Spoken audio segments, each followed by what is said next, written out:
Praise the lord. యేసునామ స్మరణ అనే ఉదయకాల కార్యక్రమానికి మీ అందరికీ ఆహ్వానమండి.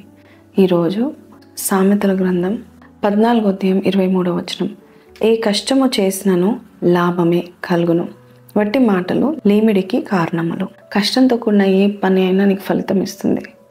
కష్టం చేస్తే నీవు అనుకున్నది జరుగుతూ ఉంటుంది. చాలామంది ఇలా అనుకుంటారు, నేను గొప్ప అధికారి అవ్వాలి, నేను గొప్పవాడిని అవ్వాలి, నేను PhD చేయాలి, నా పిల్లల్ని మంచిగా చదివించాలి, అలాగే వారిని భక్తి మార్గంలో నడిపించాలి, లేక ఇంకో కొంతమంది నేను మార్నింగ్ వాకింగ్ చేయాలి, నా ఆరోగ్యము బాగుపడాలి అని కోరుకుంటూ ఉంటారు. కానీ ఈరోజు దేవుడు చెప్తున్నాడు, ప్రతి దానికి నీవు కష్టపడి పని చేస్తే నీవు అనుకుంది నువ్వు సాధిస్తావు.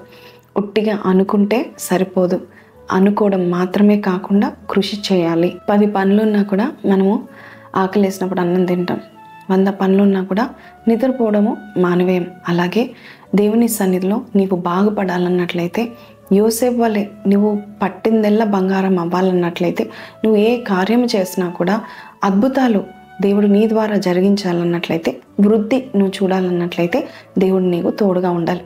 అందుకే 10 పనులున్నా ప్రార్థన చేయడం మర్చిపోకండి, 100 పనులున్నా బైబిల్ చదవడం మర్చిపోకండి, 1000 పనులున్నా మందిరానికి వెళ్ళడం మర్చిపోకండి, లక్షలాది పనులున్నా నీ లక్ష్యాన్ని నువ్వు మర్చిపోకు. ప్రతి విషయంలో నువ్వు కృషి చేస్తే గొప్ప ఫలితము నువ్వు చూస్తూ ఉంటావు. మనం చూస్తున్నాము, నెహెమ్యా జీవితంలో కూడా పని చేసి ప్రార్థన చేసి ఆ పనిని ముగించి గొప్ప ఘనతను పొందుకున్నాడు. అలాగే నీవు కూడా కష్టపడి పని చేస్తే, ఏ పని చేసినా ఏ కష్టమైనా నీవు చేసినట్లయితే ఫలితం పొందుకుంటావు. అంతేకాదు, నువ్వు కోరుకున్న PhD చేస్తావు, నువ్వు కోరుకున్న గొప్ప అధికారిగా అవుతావు, నీ పిల్లలు బాగేలాగా నువ్వు చూస్తావు. అంతేకాదు, నీ ఆరోగ్యం కూడా మెరుగుపడేలాగా నువ్వు కష్టపడితే ఖచ్చితంగా అది నీకు దేవుడు దయచేస్తాడు. అందుకే 18వ అధ్యాయము సామెతలు 9వ వచనంలో, పనిలో జాగు చేయవాడు నష్టానికి సోదరుడు అని సొలొమోను చెప్తా ఉంటున్నాడు. మరి పని విషయంలో జాగు చేసి మరి ఆలోచిస్తే ఏం లాభము, ఆశ కలిగి ఉంటే ఏం లాభము? నీ ఆశలు నిజం చేయాలన్నట్లయితే కొద్ది కృషి చేయాలి. అంతేకాదు, మన దేవుడు కొంచెం కష్టపడితే చాలు తన ప్రజలను ధన్యులుగా ఎంచి వారికి గొప్ప ఆశీర్వాదాలు ఇస్తాడు. నిజం చెప్పాలంటే మనం చేసే 20%, మన దేవుడు మనకిచ్చే ఆశీర్వాదాలు 80% ఇస్తాడు, 80% ఇస్తాడు. కాబట్టి నీకు ఒక మంచి దేవుడు ఉన్నాడు, నీకు ఉపకారం చేసే దేవుడు ఉన్నాడు. అంతేకాదు, ప్రభా ఈ పనిలో నా జ్ఞానం కావాలంటే జ్ఞానం కూడా దయచేసే దేవుడు ఉన్నాడు. కాబట్టి మీకు కోరినది మీకు కావాలన్నట్లయితే ఏ కష్టము చేసినా, ఏ కష్ట పని అయినా నీకు కష్టంగా అనిపించినా దేవుని సహాయంతో నువ్వు చేసి అది ముగించి గొప్ప మేలు మీరు పొందుకోవాలని కోరుకుంటున్నాను. మీరే కాదు, మీ కుటుంబాలు కూడా మీ ద్వారా మీ కష్టం వల్ల ఫలితాలు పొందుకుంటారు, దీవించబడతారు. ఈ యొక్క వాగ్దానం మీతో మాట్లాడితే చిన్న ప్రార్థన చేసుకొని మన పనులు మనం స్టార్ట్ చేద్దాం. కళ్ళు మూసుకుందాము. ప్రార్థన.